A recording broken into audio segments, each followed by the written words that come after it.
आज के जुम्मतुल मुबारक के मौका पर आपके सामने सीरत गौसे आज़म रज़ी अल्लाह ताला अन्हो को बयान किया जाएगा। ये अल्लाह ताला के अनवारो तजल्लियात का फैज़ है कि अल्लाह ताला ने अपनी ज़ात और सिफ़ात को पहचानने का ज़रिया अपनी मखलूक को बनाया कि जो अल्लाह ताला की पैदा की हुई चीज़ों के अंदर तफक्कुर करता है उसको ज़ाते खुदाबंदी और उसकी सिफ़ात की पहचान हासिल होती है। और ये अल्लाह ताला का फ़ज़ल है जिस पर अल्लाह ताला अपना फ़ज़ल फरमाए। अल्लाह के कई बंदे हुए और अल्लाह ताला ने अपने बंदों में से खुसूसी शानें जिनको अता फरमाई, अल्लाह ताला ने उनको उन खुसूसी शानों के लिए चुन लिया। और ये अल्लाह का फ़ज़ल है, जिसे चाहता है वो अता करता है। मैंने आपके सामने कुरान अज़ीम फ़ुरक़ान हमीद में से एक आयत मुक़द्दसा तिलावत की जिसके अंदर अल्लाह ताला इरशाद फरमाता है, या अय्युहल्लज़ीना आमनुत्तकुल्लाह, ऐ ईमान वालो अल्लाह से डरो, वकूनू मअस्सादिक़ीन, और सच्चों के साथ हो जाओ। अब आयत मुक़द्दसा का अंदाज़ कितना प्यारा है, यानी सच्चों का क़ुर्ब इख्तियार करने का हुक्म दिया गया, लेकिन उससे पहले फरमाया अल्लाह से डरो। अल्लाह के नेक बंदों का जो क़ुर्ब इख्तियार करना है उससे पहले तुम्हारे दिल के अंदर अल्लाह ताला का तक़वा हो। ये नहीं अल्लाह ताला के औलिया अल्लाह के नेक बंदों से वाबस्ता हो जाओ लेकिन बेखौफी की कैफियत हो कि कोई बात नहीं, ना मैं नमाज़ पढ़ूँ, ना मैं अपने रिज़्क़ के मामलात को दुरुस्त करूँ, जो भी सारे शैतानी काम है वो सारे मैं करूँ, लेकिन हूँ मैं क्या, मैं वलियों के साथ प्यार करने वाला हूँ। किसके साथ प्यार करने वाला हूँ? आज हमारा ये भी ज़हन बनता जा रहा है, कारोबार के अंदर 2 नंबर काम छोड़ना नहीं, नमाज पढ़ने के लिए मस्जिद का रुख करना नहीं, रमज़ान मुबारक के फ़र्ज़ी रोज़े आ जाएं वो रखने नहीं। अब अगर उसी बंदे से पूछा जाए तो बड़े बड़े दावे करेगा कि मेरी निस्बत बहुत बड़ी है, कि फ़लाँ बुज़ुर्ग के साथ मेरा ताल्लुक़ है और उनका वादा है कि हमने अपने मानने वालों को जन्नत के अंदर साथ लेकर जाना है। अब ये कुरान की आयत का अंदाज़ देखें कि अल्लाह का कुरान फरमाता है, ऐ ईमान वालो अल्लाह से डरो, और अल्लाह से डरने के बाद क्या है, सच्चों के साथ हो जाओ। फिर जब अल्लाह का डर और खौफ पहले से मौजूद होगा, अब जिस वक़्त अल्लाह के वलियों की सोहबत में वो बंदा रहेगा, वो सोहबत जो है उसी बंदे को निखार देगी। उस बंदे को क्या कर देगी? निखार देगी, उसके क़ल्ब की सफाई करेगी, उसकी आँखों की, ज़ुबान की, जिस्म के आज़ा की, अल्लाह के वलियों की सोहबत की बरकत से उसके जिस्म और रूह की सफाई होगी। लेकिन ज़रूरी क्या है? तकवा इख्तियार करके अल्लाह के वलियों के संग लगा जाए। अब आज के जुमातुल मुबारक के मौका पर मैं आपके सामने कुछ बातें हुजूर गौसे आज़म रज़ी अल्लाह ताला अन्हु की सीरत के हवाले से बयान करूँगा। आज हुजूर गौसे आज़म रज़ी अल्लाह ताला अन्हु की करामात तो बयान की जाती हैं, और बेशक अल्लाह ने बहुत ज़्यादा आपको करामात अता फरमाई, लेकिन करामात के साथ ये भी बताना चाहिए कि हुजूर गौसे आज़म रज़ी अल्लाह ताला अन्हु की ज़िंदगी का अंदाज़ क्या था, कि क्या आपने अंदाज़ अपनी ज़िंदगी के अंदर अपनाया। हुजूर गौसे आज़म रज़ी अल्लाह ताला अन्हु की जिस वक़्त विलादत बासआदत होती है, आपकी वालिदा की उम्र 60 साल है। कितनी? यानी बुढ़ापे के करीब ही हुजूर गौसे आज़म रज़ी अल्लाह ताला अन्हु की विलादत हुई। चंद अरसा गुज़रा तो हुजूर गौसे आज़म रज़ी अल्लाह ताला अन्हु के वालिद हज़रत अबू सालेह मूसा जंगी दोस्त, उनका भी विसाल हो गया। और हज़रत अबू सालेह मूसा जंगी दोस्त के विसाल के बाद हुजूर गौसे आज़म रज़ी अल्लाह ताला अन्हु ने यतीमी का दौर भी पाया। और आपको पता है यतीमी का दौर, उसके अंदर क्या कैफियत होती हैं। जो बंदा इस दौर से गुज़रा है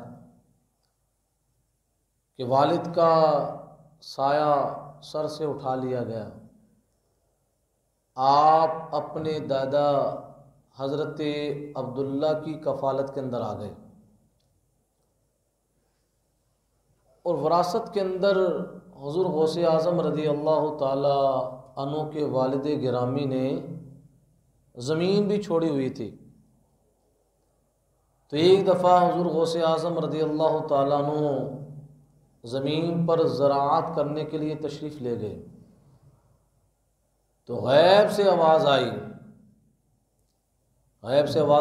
इन्नका लम तुखलक, ए अब्दुल कादिर, अल्लाह ने तुझे ज़मीन के अंदर ज़राअत करने के लिए पैदा नहीं किया कि तू ज़मीन के अंदर काश्तकारी करे। तेरे पैदा करने का मकसद और है। अब ये बचपन के जो हालात थे, ये इशारा कर रहे थे कि अल्लाह ताला इस शख्सियत की बरकत से इस्लाम को बड़ा अरूज अता फरमाएगा। कि जिस वक़्त आप पैदा हुए, रमज़ानुल मुबारक का महीने के बारे में आपस में लोगों का इख्तलाफ हो गया कि रमज़ानुल मुबारक का महीना शुरू हो गया है या नहीं हो गया।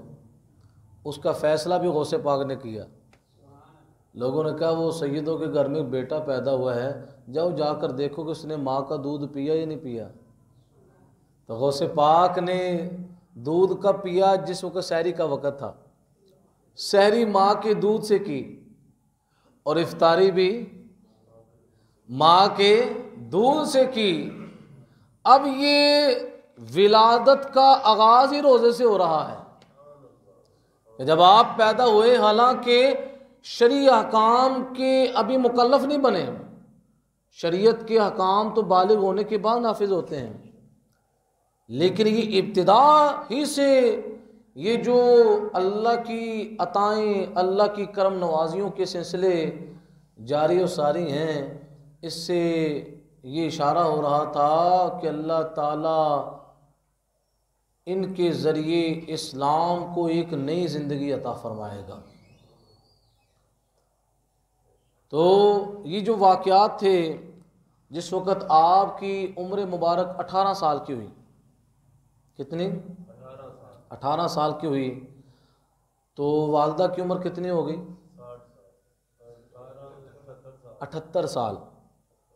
नहीं, आप अंदाज़ा लगाएं वालदा मोहतरमा की उम्र कितनी है? 78 साल।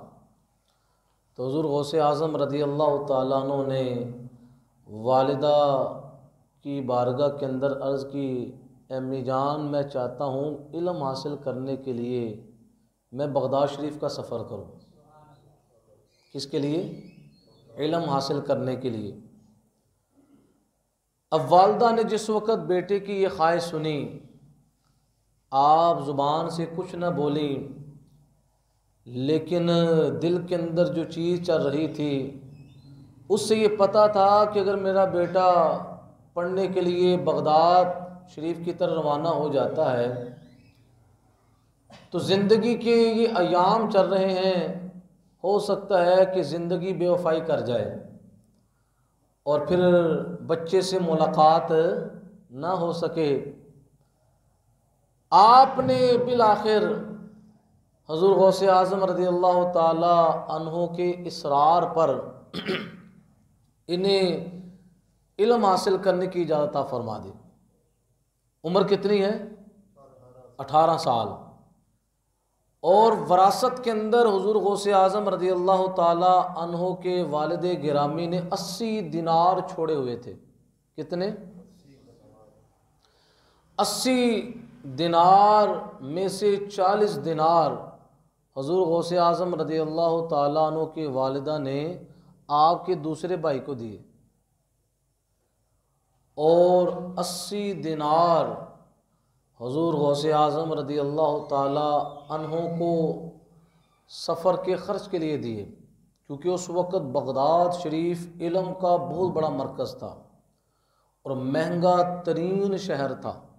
महंगा, उसके बारे में उस वक़्त ये मक़ूला बोला जाता था कि लौ दखल बिया क़ारून हल्लत आले सदक़ा, कि अगर शहर बगदाद के अंदर करून जैसा बंदा भी दाखिल हो जाए।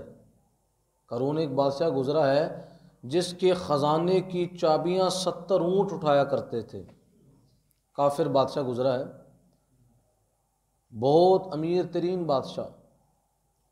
तो बगदाद शरीफ के बारे में ये मशहूर था कि करून जैसा अमीर तरीन बंदा भी अगर बगदाद में दाखिल हो जाए तो उस पर भी ज़कात जो है हलाल हो जाती। क्या मतलब?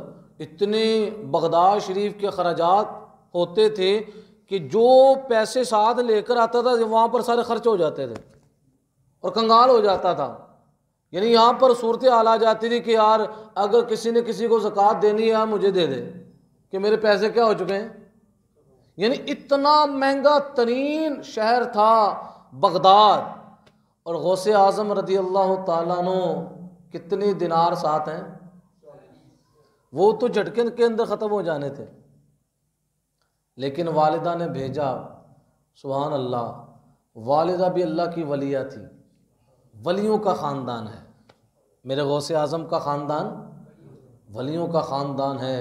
वालिद भी वली, वालिदा भी वलिया, दादा जान भी वली, नाना जान भी वली कामिल, फूफी जान भी वली कामिल है। तो जिस वक़्त आपकी वालदा ने 80 दिनार दिए और ये भी पता था, हालात का भी पता था कि रास्ते के अंदर डाकू जो हैं वो काफ़िलों को लूट लेते हैं, उसकी सूरत हाल का भी पता था। तो आपकी वालदा ने क्या किया, हुज़ूर गौसे आज़म रज़ी अल्लाह ताला अन्हु की बगल के नीचे, आम रूटीन में जेब सामने होती है, क्या होती है? या तो दिल के ऊपर होती है, दिल के ऊपर भी नोट रखे होते हैं ताकि क्या हो, तसल्ली हो कि मेरे जेब के अंदर क्या है, पैसे मौजूद हैं और बंदा बेकरार और बेसुकून ना हो। तो जेब कहाँ होती है? ज़्यादातर दिल के ऊपर ही होती है कि दिल को भी क्या मिलता रहे, सुकून और करार मिलता रहे। लेकिन हुज़ूर गौसे आज़म रज़ी अल्लाह ताला अन्हु की वालिदा ने जेब जो थी ये बगल के नीचे साइड की तरफ बनाई ताकि जिस वक्त बाजू नीचे हो तो वो जेब भी क्या हो, बाजू के नीचे छुप जाए। और अगर कोई बंदा माल लूटने के लिए आए भी तो आम रूटीन के अंदर जेब सामने होती थी और लोग लूटने वाले देखें और ये समझें कि इसके पास तो कुछ अब 40 दिनार हुजूर गौसे आज़म रज़ियल्लाहु ताला अन्हु की वालदा ने जेब के अंदर, जो साइड पर जेब बनाई गई थी उसके अंदर रख दिए। और जब गौसे आज़म रज़ियल्लाहु ताला अन्हु निकले, उम्र कितनी थी? 18 साल। और वालदा की उम्र कितनी है? 78 साल। और साथ रुखसत करते हुए ये कहती हैं, बेटा अल्लाह की हिफाजत में जाओ, हो सकता है कि तुम्हारी और मेरी मुलाकात क़यामत के मैदान में हो। कहाँ हो? कि तुम्हारी और मेरी मुलाकात अब ना हो, क्योंकि ज़िंदगी के वक़्त बहुत गुज़र चुके हैं, मौत यकीनन करीब से करीब तर है। हो सकता है कि मुलाकात ना हो, फिर तुम्हारी और मेरी मुलाकात कहाँ हो? एक माँ ये भी हैं कि जो अपने बच्चों को किस लिए भेज रही हैं? ताकि जाके रसूलुल्लाह का दीन सीखे। 18 साल की उम्र है हुजूर गौसे आज़म रज़ियल्लाहु ताला अन्हु की, और वालदा भेज रही हैं। और बगदाद शरीफ के मामलात का भी पता है कि वहाँ पर बहुत ज़्यादा अखराजात की ज़रूरत होती है। हुजूर गौसे आज़म रज़ियल्लाहु ताला अन्हु घर से निकलने लगे। फिर वालदा ने जाते हुए ये नसीहत की, ए अब्दुल कादिर बेटा, जिस वक़्त तुम मुझसे रुखसत हो रहे हो, लेकिन मेरी एक बात याद रखना, इय्याका अन तकज़िबा, बेटा झूठ से बचना। किससे बचना? झूठ नहीं बोलना। लेकिन कुर्बान जाए गौसे पाक की वालदा के कि उन्होंने कहा, बेटा झूठ नहीं बोलना, जब भी बोलना है सच बोलना है। तो हुजूर गौसे पाक घर से निकल गए। आपका काफ़िला हमदान तक तो बखैर व आफ़ियत के साथ रहा। हमदान से जिस वक्त बगदाद की तरफ जाने लगे, रास्ते के अंदर डाकुओं ने उस काफ़िले को घेर लिया और जितने भी काफ़िले के अंदर लोग थे उनका माल लूट लिया, उनके माल को जब्त कर लिया। अब जिस वक़्त काफ़िले के अंदर जो मौजूद डाकू थे वो गौसे पाक के पास आए, आपके चेहरे की तरफ देखा, चेहरे से नूर तो टपक रहा था, साथ साथ वो जायज़ा ले रहा था कि ये बच्चा जो है ना तो ताजिर लगता है, अगर ताजिर हो तो तिजारत का कोई ना कोई सामान इसके पास होना चाहिए, ना ये ताजिर लगता है और ना ज़ाहरी तौर पर इसके पास कोई चीज़ मौजूद है। वो सोच में था कि इसके पास लगता है कुछ है, वहाँ से गुज़र गया, फिर दूसरी दफ़ा आया, यही सोच कर गुज़र गया। लेकिन फिर दिल में आया चलो पूछ तो लेता हूँ, कि हर बंदे से जाकर पूछा है, इस बच्चे से भी जाकर पूछ लेता हूँ। और जाकर कहा, ए बेटा बताओ तुम्हारे पास क्या है? तो गौसे आज़म रज़ियल्लाहु ताला अन्हु ने आगे से क्या फरमाया? आपने फरमाया मेरे पास 40 दिनार हैं। कितने? 40 दिनार हैं। वो डाकुओं का नुमाइंदा एक दफ़ा हिल गया कि हमसे तो लोग अपना माल छुपा रहे हैं, किसी के पास जाकर पूछते हैं क्या है तुम्हारे पास, वो कहते हैं मेरे पास तो कुछ है ही नहीं, और जब तलाशी लेते हैं तो बहुत कुछ मिलता है। ये बच्चा कैसा है जो कह रहा है मेरे पास कितने दिनार हैं? 40 दिनार हैं। पूछा कहाँ है? तो बेटा आगे से कहने लगा ये मेरी बगल के नीचे जेब बनी हुई इसके अंदर मौजूद है। बड़ा हैरान हुआ और कहने लगा पहले कि बेटा मुझसे मजाक कर रहे हो? तो गौसे आज़म कहने लगे मैं मजाक नहीं कर रहा, हकीकत बयान कर रहा हूँ कि मेरे पास 40 दिनार हैं और मेरी बगल के नीचे जेब बनी हुई उसके अंदर मौजूद हैं। अब वही बंदा डाकुओं के सरदार के पास जाकर सारी सूरत हाल बयान करता है। हुजूर गौसे पाक को वहाँ पर लेकर जाते हैं। तो बस आपको पता है कि सच की बड़ी ताकत होती है, बशर्ते कि बंदा पहले से सच्चा हो। बंदा पहले से ही, सच्चाई की बड़ी ताकत होती है। सच्चाई की जो ताकत होती है वही बंदे को खींच लेती है। डाकू के सरदार ने कहा बेटा तुमने अपना माल हमसे छुपाया क्यों नहीं? अपने माल को तो लोग हमसे छुपा रहे हैं, तू जाहिर कर रहा है। तो कहने लगे कि मेरा सफ़र जो है इल्म दीन की तरफ है, मैं नूर हासिल करने के लिए जा रहा हूँ। तो ये कैसे हो सकता है मेरा मिशन इतना अजीम हो, उस अजीम मिशन की इब्तिदा और उसका आगाज़ मैं गलत काम से करूँ। जा कर रहा हूँ, इल्म दीन पढ़ने के लिए जा रहा हूँ, और आगाज़ कहाँ से हो जाए? झूठ से हो जाए। तो ये कैसे हो सकता है कि मैं नूर हासिल करने के लिए तारीकी का इर्तिकाब कर लूँ? किसका इर्तिकाब कर लूँ? तारीकी को मुंतखब कर लूँ। और आपने आगे से कहा जिस वक्त मैं इल्म दीन पढ़ने के लिए निकला तो मेरी वालिदा मोहतरमा ने मुझे ये बात कही, ए अब्दुल कादिर बेटा तूने झूठ नहीं बोलना। तो मैंने अपने वालिदा की इताअत करते हुए आपको सच सच बता दिया है कि मेरे पास 40 दिनार हैं। अब उस सच्चाई की ताकत थी, उसका असर था कि डाकुओं का सरदार उस पर यह बात मौसर हुई और उसने कहा ये बच्चा कितना अजीम है जो अपनी माँ के साथ किया हुआ वादा वफा कर रहा है। तो मैं कितना अल्लाह की बारगाह के अंदर गुनाहगार हूँ कि मेरा अल्लाह मुझ पर हर रोज़ कितनी नेमतें अता फरमाता है, तो मैं रोज़ाना उसकी नेमतों की नाशुक्री करते हुए गलत काम कर रहा हूँ। ये बात उसके दिल पर लगी। उसने कहा कि मैं आज से सच्चे दिल से तौबा करता हूँ। ये गौसे आज़म रज़ी अल्लाह ताला अन्हु का भी इल्म दीन का सफ़र था और आगाज़ से ही आपके फैज़ के चश्मे फूट रहे थे। अभी तो आप मसनद तदरीस पर नहीं बैठे, अभी तो आप मिंबर पर बैठकर वाज नहीं कह रहे, अभी तो इल्म दीन से पहले ज़िंदगी इतनी मुअस्सिर हो चुकी है कि डाकुओं के सरदार भी तौबा कर रहे हैं और सब के सब तौबा करते हैं। और उलमा फरमाते हैं कि ये वाक़यात बता रहे हैं कि ये 18 साल का नौजवान जिसकी ज़िंदगी के अंदर इतना रूहानी करंट है कि बड़े बड़े डाकू जो हैं वो तौबा कर रहे हैं, तो ये नौजवान आम नौजवान नहीं, ये अनकरीब अल्लाह इसी नौजवान के ज़रिए रसूलुल्लाह के दीन को नई ज़िंदगी अता फरमाएगा। फिर आप बगदाद शरीफ के अंदर जिस वक़्त दाखिल हुए, इल्म दीन पढ़ना शुरू किया, उस वक़्त हज़रत इमाम मोहम्मद बिन गज़ाली बहुत बड़े इमाम गुज़रे हैं और बहुत बड़े वली कामिल हुए हैं।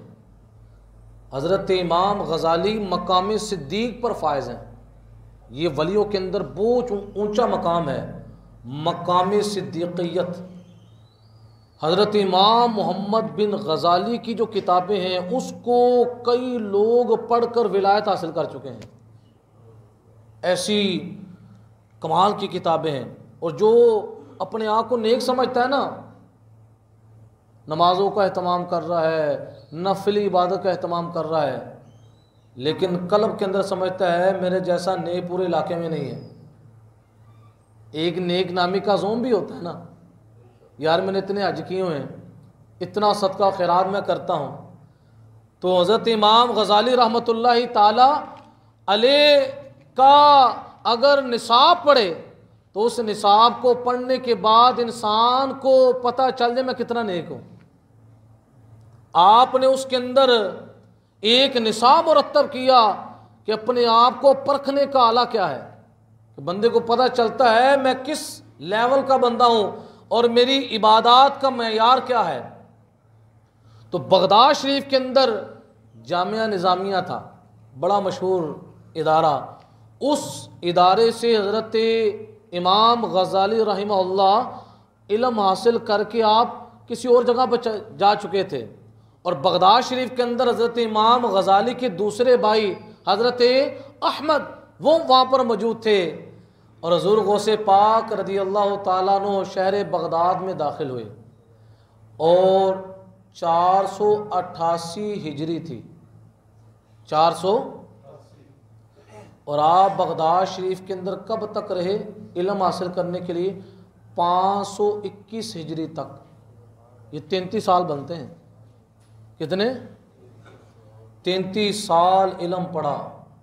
किसने? गौसे आज़म ने। आज जो गौसे आज़म की 11वीं दिलाते हैं, कम अज़ कम उन्हें ये भी पता चलना चाहिए कि गौसे आज़म कितने बड़े आलिम हैं। और उन्होंने 33 साल इल्म पढ़ा। कितना? कुरान और सुन्नत के उलूम को पढ़ा, उसके अंदर महारत हासिल की। और उस 33 साल की उम्र के अंदर बड़े बड़े मौके आए। आप फरमाते हैं 40 दिरहम तो साथ लेकर आया था, दिनार। फिर होता ये कि कोई काफ़िला बगदाद शरीफ की तरफ आता, वालिदा कोई ख़र्चा भेज देते, बाज़ दफ़ा मिल जाता, बाज़ दफ़ा क्योंकि जगह कोई फ़िक्स नहीं थी, कभी किसी इमाम के पास इल्म हासिल करने के लिए जाना पड़ता, कभी किसी आलिम के पास, कोई ख़ास जगह फ़िक्स नहीं थी जिससे पता चल जाता कि अब्दुल कादिर फ़लाँ जगह पर है, वहाँ पर जाकर उसको पैसे दे दिए जाएँ। आप फरमाते हैं वालदा ख़र्चा भेजा करती थी पीछे से, और कभी मुझे मिल जाता, कभी। आप फरमाते एक वक़्त ऐसा हुआ कि बगदाद शरीफ के अंदर कहत आ गया। क्या आ गया? कहत आ गया। हुज़ूर गौसे आज़म फरमाते हैं कि लोग दरिया के किनारे पर जाते, वहाँ पर जो घास फूस लगी होती उसको उतारते और घास खाना शुरू कर देते कि खाने के लिए रोटी तो नहीं है ही नहीं, ना सालन दस्तयाब है, तो लोग घास से गुजारा करते। हुज़ूर गौसे पाक फरमाते हैं कि मैं भी जाता, लेकिन लोगों का रश होता था, तो मैं उस घास को अपने मुसलमान भाइयों पर इसार कर देता। चलो यार मैं भूखा रह जाऊं, मेरा मुसलमान भाई क्या कर ले, वो घास खाकर अपना गुजारा कर ले। आप फरमाते मैंने वो घास खाना भी क्या कर दी, मुसलसल भूख की वजह से नौबत यहाँ तक आई कि मैं बेहोश हो गया, मुझ पर गशी का दौरा तारी हुआ और ऐसे हालात आ गए, लोग मुझे उठा रहे हैं लेकिन मैं उठ नहीं रहा। लोगों ने यह समझा कि अब्दुल कादिर के जिस्म से रूह निकल गई है। हज़रत गौसपा फरमाते हैं कि लोगों ने मेरा कफ़न तैयार कर लिया, बाज़ार से कफ़न मंगवा लिया, और नहलाने के लिए मुझे जिस वक़्त तख्ते पर डाला गया और गुस्ल देने के लिए जिस वक़्त मेरे ऊपर पानी डाला गया, तो मैं तो गशी की हालत में था। पानी जिस वक़्त मेरे वजूद पर पड़ा तो मुझे होश आ गई। हज़रत गौसपा फरमाते हैं कि मेरे तालीमी अय्याम के दौरान की हालत और कैफियत है, कई हालात मुझ पर ऐसे गुजरे कि फाकों की नौबत की वजह से मैं बेहोश होकर ज़मीन पर गिर पड़ता। और एक दफ़ा ऐसा हुआ, एक बंदा बगदाद शरीफ के अंदर मेरी उसके साथ मुलाकात हुई और उसके हाथ में खाना था, वो मेरे पास आया, आकर बैठ गया और मैंने उससे पूछा कि आप यहाँ पर कहाँ रहते हैं। वो आगे से कहने लगा कि मैं जिलान से आया हूँ और यहाँ पर बगदाद के अंदर एक लड़का है अब्दुल कादिर जिलानी, उसको बड़ा तलाश किया है, उसकी वालदा ने चंद मुझे दिनार दिए थे उसके ख़र्चे के लिए, लेकिन मैंने बड़ा तलाश किया, वो मुझे मिला नहीं है। हज़रत गौसे आज़म रज़ियल्लाहु ताला अन्हु को कहने लगा हज़रत आपका नाम क्या है? तो हज़रत गौस पाक ने फरमाया जिसको तू तलाश कर रहा है मैं वही हूँ। आगे से कहने लगा हुजूर मैंने तो आपको बड़ा तलाश किया, आप मिले नहीं, ये मैंने आपके पैसों का खाना खरीदा हुआ है, मेरे पास भी सारा खर्चा क्या हो चुका है, ख़त्म हो चुका है। यानी नौबत कहाँ तक आ गई, फाकों तक आ गई। आपके पैसों का मैंने ये खाना खरीदा है, पहले आप मेरे मेहमान थे, अब मैं आपका मेहमान बन गया हूँ। हज़रत गौसे पाक ने फरमाया जो तूने खाना ख़रीदा है मैं तुम्हें इजाज़त देता हूँ, ये तू खाना खा सकता है। तो ये वो गौसे आज़म रज़ियल्लाहु ताला अन्हु हैं। आपने कितना अरसा इल्म हासिल किया? 33 साल मुसलसल आपने उलूम दीनिया को हासिल किया और अल्लाह ताला ने हज़रत गौसे आज़म को इतनी महारत अता फरमाई कि चारों फ़िक़्ह के अंदर आप फतवा दिया करते थे। कितने? आज ये फ़िक़्ह का स्पेशलिस्ट बंदा नहीं मिलता कि जो एक फ़िक़्ह का माहिर हो। फ़िक़्ह हनफिया के अंदर फ़िक़्ह हम्बलिया, फ़िक़्ह मालिकिया, फ़िक़्ह शाफ़िया, चारों फ़िक़्ह के अंदर आपको अबूर हासिल था। और अगर कोई फ़िक़्ह शाफ़ी वाला बंदा आ जाता किसी मसले के अंदर फ़तवा लेने के लिए तो आप उसको फ़तवा दे देते उसी फ़िक़्ह के मुताबिक। कितनी महारत अल्लाह तबारक व ताला ने हुज़ूर गौसे पाक को अता फरमाई। खुद कसीदा गौसे शरीफ के अंदर फरमाते हैं फिर 33 साल तो इल्म पढ़ा, 521 तक, 500, फिर 521 से लेकर 567 तक हजूर गौसे पाक रज़ी अल्लाह ताला अन्हु ने मुसलसल इल्म दीन आगे पढ़ाया। किताबों में ये बात मिलती है कि आपका 1 लाख शागिर्द, एक जिसने हुजूर गौसे आज़म रज़ी अल्लाह ताला अन्हु से डायरेक्ट पढ़ा है, ये है पीराने पीर, ये है रोशन ज़मीर कि जिन्होंने रसूलुल्लाह सल्लल्लाहु ताला अलैहि वसल्लम के दीन को सीखा, फिर उसी दीन को दुनिया के कोने कोने तक पहुंचा दिया। और उनका लक़ब क्या हुआ? मुहय्यिद्दीन हुआ, दीन को जिंदा करने वाले, दीन को जिंदा करने वाले। नबी अलैहिस्सलाम ने फरमाया कि जो इल्म दीन सीखने वाला आलिम है या तालिब इल्म है, वो अगर किसी कब्रस्तान से गुजर जाए तो अल्लाह ताला उस कब्रस्तान से 40 दिन के लिए अज़ाब कब्र उठा लेता है। कितने दिन के लिए? इसी वजह से उलमा की कदर करो। आज ऐसे लोग हैं जो उलमा की कदर नहीं करते। और नबी अलैहिस्सलाम की रिवायत मौजूद है, हुज़ूर फरमाते हैं आलिम के हक को हल्का मुनाफिक जानता है। जो मुनाफिक होता है वो आलिम के हक को वज़नी नहीं जानता, वो कहता है ये इसकी क्या बात है। उलमा की इतनी शान है, इतनी कदर व मंजिलत है। सबसे पहला मेयार इल्म है। जिसके पास इल्म नहीं वो बड़ी मारे खा लेता है, इबादत के मामलात के अंदर गलतियां कर बैठता है। सबसे बड़ा हथियार क्या है? इल्म है। अगर इल्म नहीं तो इंसान कई मकामात के अंदर आकर ठोकरे खा जाता है। तो मेरे गौसे पाक रज़ी अल्लाह ताला अन्हु की सीरत के अंदर क्या था कि आपने कितना अरसा इल्म हासिल किया, ये याद रखना चाहिए। और ये आगे आप सुनाया भी करें, जो है ना, जिनको हम क्या कहते हैं, पीरे पीरा, पीरे पीरा। हुजूर गौसे आज़म पीरों के भी पीर हैं। और कितना अरसा इल्म हासिल किया? 33 साल। फिर इबादत का मामला क्या था? आप फरमाते हैं इबादत का मामला था, मेरी ज़िंदगी के अंदर 40 साल ऐसे आए कि मैंने इशा के वज़ू से नमाज फ़जर की अदायगी फरमाई। और इसके अंदर 25 साल वो थे एक टांग पर खड़े होकर पूरा कुरान तिलावत किया। ये इबादत का आलम है। इल्म भी है और इल्म के साथ फिर तकवा भी है। इंशाअल्लाह अज़ीज़ बकिया अगले जुमातुल मुबारक के अंदर गुफ्तगू होगी। अल्लाह ताला हमें कुरान और सुन्नत का फ़हम अता फ़रमाए। व आखिरु दावाना अनिल हम्दुलिल्लाहि रब्बिल आलमीन।